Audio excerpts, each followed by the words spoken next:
જો મિત્રો તો અમે અત્યારે ભવાની જવા માટે નીકળી ગયા છે, પણ અહીંયાથી આ જે બ્રિજ હતો નામનું નિશાન નથી. પુલ બધો ચોમાસામાં ધોવાઈ ગયો ત્યાં સુધી તો સારું છે, પણ હાવ તૂટી ગયો છે. ને આ સાઈડ ડેમ છે, એક સાઈડ ડેમ છે અને એક સાઈડ છે દરિયો. ઉપર ઉતરીને બતાવી જો આ છે ડેમ નદી છે અને આ છે દરિયો, અને વચ્ચે હતો એક બ્રિજ, મુખ્ય બ્રિજ જે એ તૂટી ગયો છે.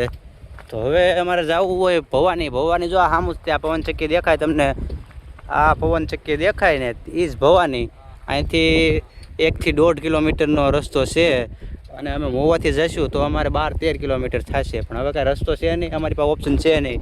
આગળ હાલીને જોઈએ રસ્તો જેવું કાંઈ હશે તો આમાંથી ક્યાંયથી જવાતું છે તો અમે ગાડી કાઢી લઈશું, પણ મને નથી લાગતું કે ગાડી અહીંયાથી નીકળે અમારી.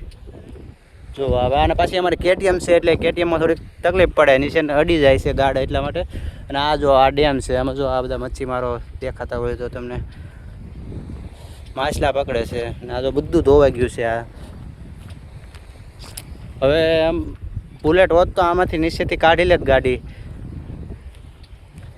પણ નહીં નીકળે, અમારે ફરીને જ જવું પડશે.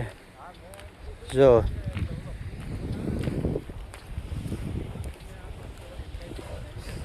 બહુ ખતરનાક નજારો છે.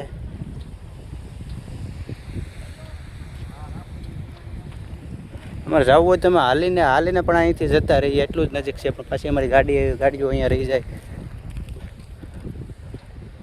બીજે ક્યાંયથી જવાય એવું છે નહીં. ને આ લોકો જો કાંઈ માછલી પકડે, ચાલો ત્યાં જોવા જઈએ. જો આ બધા આ બ્રિજની હાલત જુઓ તમે, જો આ એક સાઈડ આ ડેમ છે નદી, અને આ છે આ દરિયો.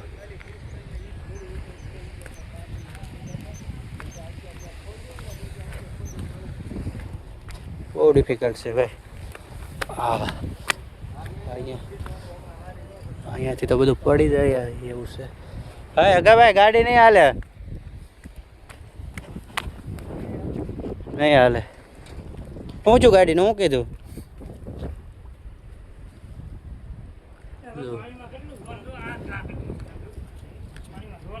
આ પકડ તો તમારો કેમેરો નીચે જવું છે, પકડ તો હા પાછું સડા છે અહીંયા.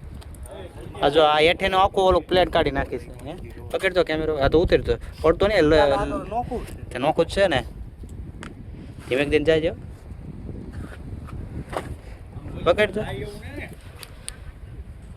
બરાબર બંધ કરી દે.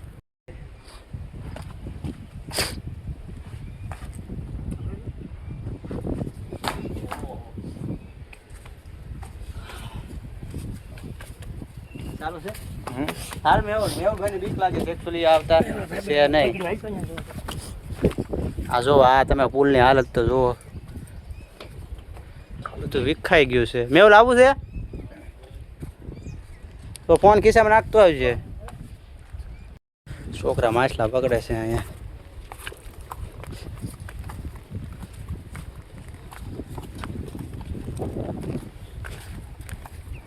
જો આગળથી તે પુલ તૂટી જ ગયો છે ને એ તો તણાઈ ગયો છે, કે હા ઊંધે અડધો તો છે અહીંયા, આગળથી તો તણાઈ જ ગયો છે, બધું પૂરું થઈ ગયું છે.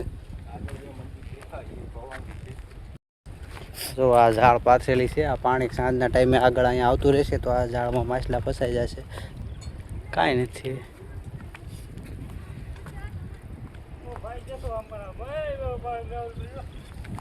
મેહુલભાઈ આવ્યા નથી ને ઉતરવામાં બીક લાગતી હતી. હવે અમારે ચડવામાં થોડીક તકલીફ થાય. આગળ કેમ થાય ચડાઈ જાય.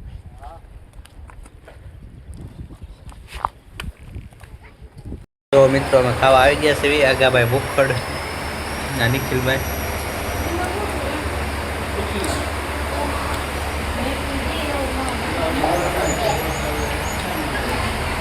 આવી ગયા છે આઈસ્ક્રીમ ખાવા માટે. આ મેહુલભાઈ છે, આ હું છું. આને ફાલુદા પીવો છે, આને આઈસ્ક્રીમ ખાવી છે, અને મારે ખાવી છે પ્યાલી. તો અમે અત્યારે આ પ્યાલી પીવા આવી ગયા છે, અને આવી ગઈ છે અમારી પ્યાલી.